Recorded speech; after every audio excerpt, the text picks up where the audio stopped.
ಮ್ಯಾಟ್ರಿಮೋನಿಯಲ್ಲಿ ಪರಿಚಯ ಆಗುತ್ತೆ, ನಂತರ ಕೋಟಿ ಕೋಟಿ ದೋಖ ಆಗಿರೋ ಸ್ಟೋರಿ ಇದು.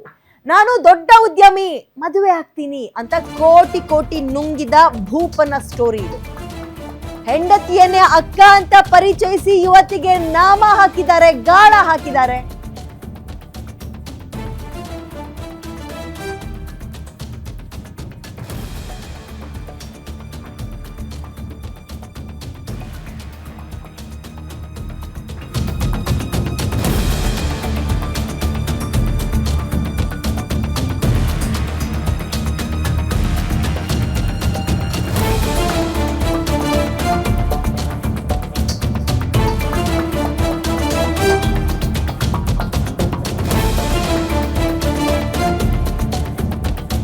ಹೆಂಡತಿಯನ್ನ ಅಕ್ಕ ಅಂತ ಪರಿಚಯ ಮಾಡಿಕೊಟ್ಟು ಯುವತಿಯೊಬ್ಳಿಗೆ ಗಾಳ ಹಾಕಿರೋ ಸ್ಟೋರಿ. 715 ಕೋಟಿ ಆಸ್ತಿ ಇದೆ ಅಂತ ನಂಬಿಸಿ ಪರಿಚಯ ಆಗ್ತಾನೆ ವಿಜಯ್. ವಿಜಯ್ ತಂದೆಯನ್ನ ನಿವೃತ್ತ ತಹಶೀಲ್ದಾರ್ ಅಂತ ಪರಿಚಯಿಸಿರ್ತಾನೆ ಈ ಆಸಾಮಿ. ನಿಮ್ ಹಣಕ್ ನಾನೇ ಗ್ಯಾರಂಟಿ ಅಂತ ಹೇಳಿರ್ತಾನೆ ವಂಚಕನ ತಂದೆ. ಮದುವೆ ಆಗೋದಾಗಿ ನಂಬಿಸಿ ಕೋಟ್ಯಾಂತರ ರೂಪಾಯಿ ವಂಚನೆ ಮಾಡಿರುವಂತಹ ಘಟನೆ ಈಗ ವೈಟ್ ಫೀಲ್ಡ್ ನಲ್ಲಿ ನಡೆದಿದೆ. ವೈಟ್ ಫೀಲ್ಡ್ ಮೂಲದ ಟೆಕ್ಕಿ ಬಳಿ ಹಣ ಪಡೆದು ವಂಚನೆ ಮಾಡಿದ್ದಾರೆ. ಒಂದೇ ಕುಟುಂಬದ 3 ವಿರುದ್ಧ ಪ್ರಕರಣ ದಾಖಲಾಗಿದೆ.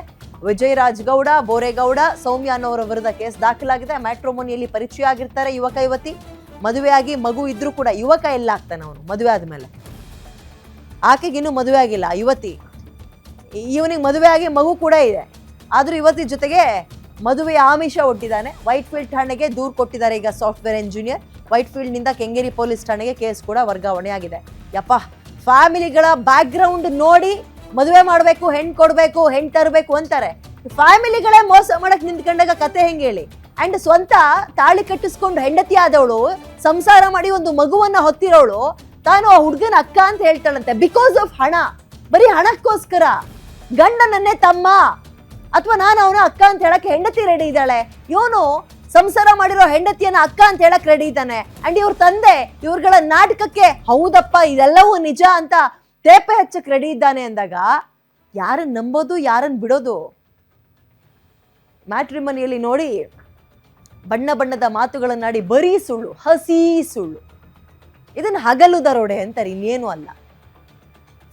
ಫ್ಯಾಮಿಲಿನೇ ಮೋಸ ಮಾಡುತ್ತೆ ಅಂದ್ರೆ ಎಲ್ರಿ ಹುಡುಕದು?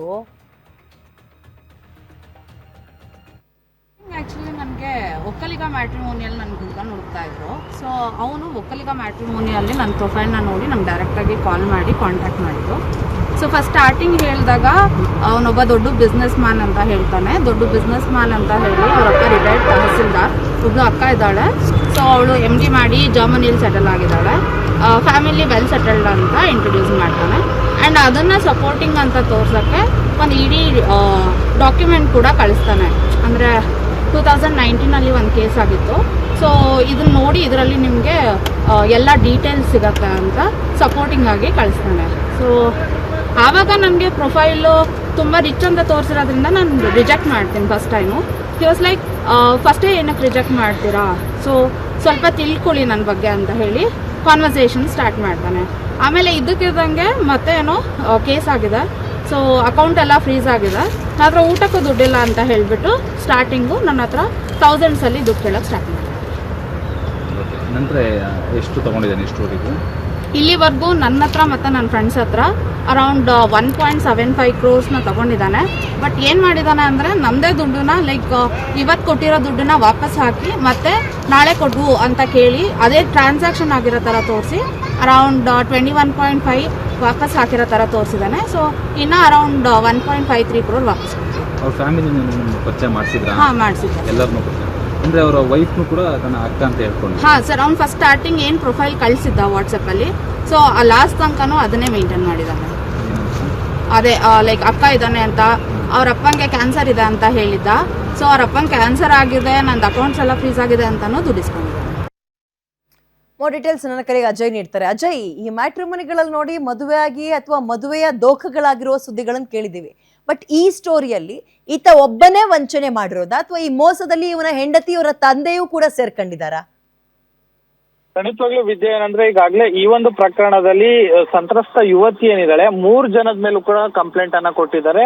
ಅದರಲ್ಲೂ ಕೂಡ ಪ್ರಮುಖವಾಗಿ ವಿಜಯ್ ರಾಜ್ ಗೌಡ, ಬೋರೇಗೌಡ ಮತ್ತೆ ಸೌಮ್ಯ ಅಂತ ಹೇಳಿ 3 ಜನರ ವಿರುದ್ಧನೂ ಕೂಡ ಏನು ಕೆಂಗೇರಿ ಪೊಲೀಸ್ ಠಾಣೆಯಲ್ಲಿ ಕೂಡ ಈಗಾಗಲೇ ದೂರನ್ನು ಕೂಡ ದಾಖಲು ಮಾಡಿರುವಂತದ್ದು. ಇವರಿಬ್ರು ಕೂಡ ಮಾರ್ಚ್ 2024ರಲ್ಲಿ ಕೂಡ ಪರಿಚಯ ಆಗ್ತಾರೆ. ಪರಿಚಯ ಆದಂತಹ ಸಂದರ್ಭದಲ್ಲಿ ನಾನು ದೊಡ್ಡ ಉದ್ಯಮಿ, ನನಗೆ 500ರಿಂದ 700 ಕೋಟಿಯಷ್ಟು ಆಸ್ತಿ ಇದೆ, ಆ ಒಂದು ಆಸ್ತಿ ಎಲ್ಲವೂ ಕೂಡ ಇಡಿ ಸೀಸ್ ಮಾಡ್ಬಿಟ್ಟಿದೆ. ಅಂದ್ರೆ ಇಡಿ ಅವರು ಬಂದು ನನ್ನ ಎಲ್ಲಾ ಆಸ್ತಿಗಳನ್ನ ಸೀಸ್ ಮಾಡಿ ಅಕೌಂಟ್ ಎಲ್ಲ ಫ್ರೀಸ್ ಮಾಡ್ಬಿಟ್ಟಿದ್ದಾರೆ. ಹೀಗಾಗಿ ಅದನ್ನ ಬಿಡ್ಸ್ಕೊಳ್ಳೋದಕ್ಕೂ ಕೂಡ ಕೆಲವೊಂದು ಅಮೌಂಟ್ ಅನ್ನು ಕೂಡ ಇಡಿ ಅವರು ಕೂಡ ಕೇಳ್ತಿದ್ರೆ, ಅದನ್ನ ಕೊಟ್ಟಂತ ಸಂದರ್ಭದಲ್ಲಿ ನಾನೆಲ್ಲವೂ ಕೂಡ ಕ್ಲಿಯರ್ ಮಾಡ್ಕೊಳ್ತೀನಿ, ಆಗ ನಾವು ಮದುವೆ ಆಗ್ಬೋದು ಅಂತಾನು ಕೂಡ ಮ್ಯಾಟ್ರಿಮೋನಿಯಲ್ಲಿ ಕೂಡ ಈ ರೀತಿಯಾದಂತ ಒಂದು ರೀತಿ ಸುಳ್ಳುಗಳನ್ನು ಕೂಡ ಹೇಳಿರ್ತಾನೆ. ಈಕೆ ಕೂಡ ಅದನ್ನ ನಂಬಿ ಆನಂತರ ಆತನನ್ನ ಭೇಟಿ ಮಾಡಿರ್ತಾಳೆ 1-2 ಸಲ. ಅಂದ್ರೆ ಕತ್ತಲ್ಲಿ ಚೈನ್ ಆಗಿರ್ಬೋದು, ಮತ್ತೆ ಆ ದೊಡ್ಡ ದೊಡ್ಡ ಕಾರಲ್ಲಿ ಕೂಡ ಈತ ಬಂದಿದ್ದ ಅನ್ನೋ ಮಾಹಿತಿ ಕೂಡ ಇರುವಂತದ್ದು. ಸೊ ಹೀಗಾಗಿ ಅದನ್ನು ಕೂಡ ನೋಡಿ ಈಕೆ ಕೂಡ ನಂಬಿ ಆನಂತರ ಏನು ಒಂದು ತನ್ನ ಸ್ನೇಹಿತರತನು ಕೂಡ ಸಾಲ ಮಾಡಿ ಈತನಿಗೆ 1.5 ಕೋಟಿಗೂ ಹೆಚ್ಚು ಹಣವನ್ನು ಕೂಡ ಆಗ್ಲೇ ಕೊಟ್ಟಿದ್ದಾಳೆ ಅನ್ನೋ ಮಾಹಿತಿಯನ್ನ ಮತ್ತೆ ಆರೋಪವನ್ನು ಕೂಡ ಈಕೆ ಮಾಡ್ತಾ ಇರುವಂತದ್ದು. ಅದೇ ದಿನ ಕಳೆದಂತೆ ಯಾವಾಗ ಈತ ನಡವಳಿಕೆ ಮೇಲೆ ಅನುಮಾನ ಬರುತ್ತೋ ಆಗ ಹಣವನ್ನ ವಾಪಸ್ ಕೇಳಿದಂತ ಸಂದರ್ಭದಲ್ಲಿ ಕೊಟ್ಟಂತ ಹಣ ಯಾರ್ಯಾರು ಕೊಟ್ಟಿರ್ತಾರೋ ಅವ್ರಿಗೂ ಕೂಡ ಈತ ಬೆದರಿಕೆ ಹಾಕೋದಕ್ಕೂ ಕೂಡ ಶುರು ಮಾಡಿದ್ದಾನೆ ಅನ್ನೋ ಆರೋಪ ಕೂಡ ಇರುವಂತದ್ದು. ಸೊ ಹೀಗಾಗಿ ಆಕೆ ಈಗಾಗಲೇ ಕೆಂಗೇರಿಯಲ್ಲೂ ಕೂಡ ಪ್ರಕರಣವನ್ನು ಕೂಡ ಕೊಟ್ಟಿದ್ದಾಳೆ. ಪೊಲೀಸರು ಕೂಡ ತನಿಖೆಯನ್ನ ಮುಂದುವರಿಸಿದ್ದಾರೆ ಅಂತಾನೆ ಹೇಳ್ಬೋದು ವಿದ್ಯಾ. ಥ್ಯಾಂಕ್ ಯು ಡೀಟೇಲ್ಸ್ಗೆ ಅಜಯ್.